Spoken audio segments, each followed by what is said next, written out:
Thanks very much, Vanessa, for that beautiful video. We're making it more familiar for ourselves to know the Song of Faith, although it's an older piece of work now. So I heard a little story this week about a duck that went into a bar. And he was a little dusty and dirty, and he came up to the bar and said, "I'd like a Guinness, please." And the bartender said, "Are you a talking duck?" And he said, "Yeah, I'm a talking duck. Now, about the beer? Can I have my beer, please?" And so it went day after day. He came in, and the bartender found out that he was, in fact, a plasterer, and that's why he was dusty and thirsty. He was working on a construction site. And over the days, they got to have a bit of a relationship, and he'd tell them what was new on the site. And then one day, the bartender was quite excited to see him and said, "Did you know the circus is coming to town?" And he goes, yeah, I'd heard the circus was coming. He said, "You know, with your talents, you could make serious money at the circus." Well, the duck stopped drinking his Guinness and said, "Really? At the circus, I could make money?" And the bartender said, "Yeah, you're a natural. You'd be rich." He goes, "Wait a minute, the circus, where they walk down dusty streets in a parade, that the circus? Yeah, that would be great for you." Okay, and then, am I right? They go and they're in cotton canvas tents in the boiling sun with a couple of poles holding up the canvas sides? The bartender, "Yes, and hundreds of people are there in the tents." And he goes, "And just one last point. The animals, they're housed in metal cages with metal poles. Am I right about that?" And the bartender goes, "Yes, of course you would be a natural." And the duck says, "What in the name of all that's holy would they want with a plasterer?" Oh, come on. You'll tell it. You'll tell it. So after all the news that Isaiah has been telling his people for the first two writers in that book, we come to the end of the second writer, the second, or Deutero-Isaiah. He has this beautiful conclusion that was our lesson this morning. And you know, the Sacred Spirit has a wonderful way of helping those of us who are preachers, of giving us a couple of moments during the week that just help so much. And so my sermon topic is about living together in community, as the Sacred Spirit inspired Isaiah to say, you know, there will be a day of peace and joy, and you'll go out in joy. And he speaks that word of peace and comfort to a group of people who really, really need to hear it. Really need to hear that somebody in their midst could imagine that day. Well, this week, I heard somebody speak out the same way. And it was on the Al Farabee radio show. And I don't know if any of you listened to Al Farabee, but he was on holiday, and it was his placement, talking, as I think I can see some of you saying, yes, I know where you're going. I'm going right across the street practically to our place, and to the beautiful images held up in hope that of 4 ways to help those people who needed to hear from Julian daily those words of hope and a vision, as much as those exiles and thousands of years ago needed to hear from Isaiah, that there is a possibility that somebody sees a way forward, and at that time there will be joy and peace in the community.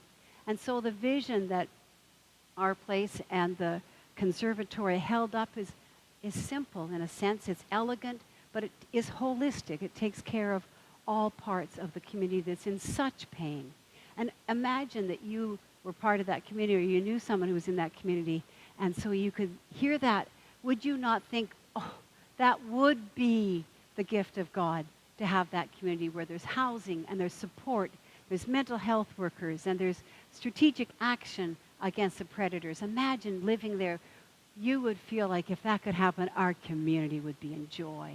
And that was a voice of one of the prophets. I certainly believe, although I didn't check with Julian, that he would be comfortable with me saying that. I believe his words fell on my ears like Isaiah's words must have heard so long ago. that's one extreme. He was on the news. He was in the newspaper. Alan sent me a copy of the article he wrote. And the other people I heard about through the Sacred Spirit this week were unknown to me. No newspaper coverage. Not a single word on the press. But they were a group of people who had shared with me they'd been writing letters for Amnesty International. They got the information off a website. They bought the postage themselves. They filled out the letters to the best of their ability. They chose cards that didn't have any words identifying them as people of this faith. And they sent them off. But I believe to the people that they were writing about, they were like Julian or like Isaiah, messengers of joy and peace, that working unknown, unnamed, unrenowned, and unacknowledged for their release, those people who were held improperly in prison. And so this is a beautiful world of the actions of small groups that we see God's redeeming actions possible through. And this is a source of hope for us, that here in this congregation, while we have been in this building and in the buildings we were in before it, people have taken those stands and have been the good news to the community around them. I know that many of you have family and relatives in Nova Scotia. And we all know that the government will be responding and the Red Cross will be there. But we also know that women's groups and Boy Scout troops across the province will be making sandwiches and making visits. And in that small way will also be a voice not of joy, but a voice of hope in the strength of community. The other group that we know that will be supported, which is a gift in community, is the firefighters, who unbelievably this week have lost, in the last 8 days, 3 firefighters in the current situation here in Western Canada. And as we look to Isaiah, we think, like, what's the bottom line here that you're trying to say, Isaiah? It's really about the overabundance of blessing, even in hard times, even after trauma times, that the people who can still be of help are that sign of God's presence and God's abundant blessing and grace. Now, there are people in every city right across the world, but in every neighborhood in Victoria who feel like those exiles did back then, who can feel lost and would give a certain list of things that are the proof of how they would say that they have been disrupted and traumatized, that their loss list is so vast. And so we know that we are surrounded, and we ourselves may feel at times like those exiles. And so this is good news to them, good news to us, that the love of God has not forgotten us, and that we are still one in the love of God. So the images at the end of Isaiah that are so popular and so well known is of a new beginning, a new world, that we would go out in joy, that even creation would be singing. So of course this is a massive metaphor. Isaiah doesn't actually expect to see trees clapping. It is to say that is how amazing the abundance of the grace and love of God is, that even nature will be protected. And this is a very important image for those who have been Christian ecologists for generations, long before the most recent, say, 40, 50 years. Long time, they have held on to these images of how God is speaking through creation and is witnessed in creation. And so we honor and acknowledge that for them as well. So this is part of the job description for the prophet Isaiah.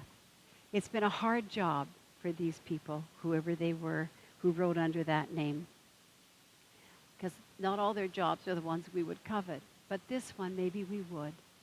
To be blessed with the vision that there is hope, that there is joy, and that that will come even to the most abandoned, people who feel the most abandoned in the world, which at that time were the exiles who came from Babylon. And so I would encourage you in the days ahead to listen for those voices and then support the ones that you can, to understand that they are going to provide hope for the members of our community who, like the exiles of old, have their hearts open for that word of balm and that healing from God's gift of grace and love. May it be so for us. Amen.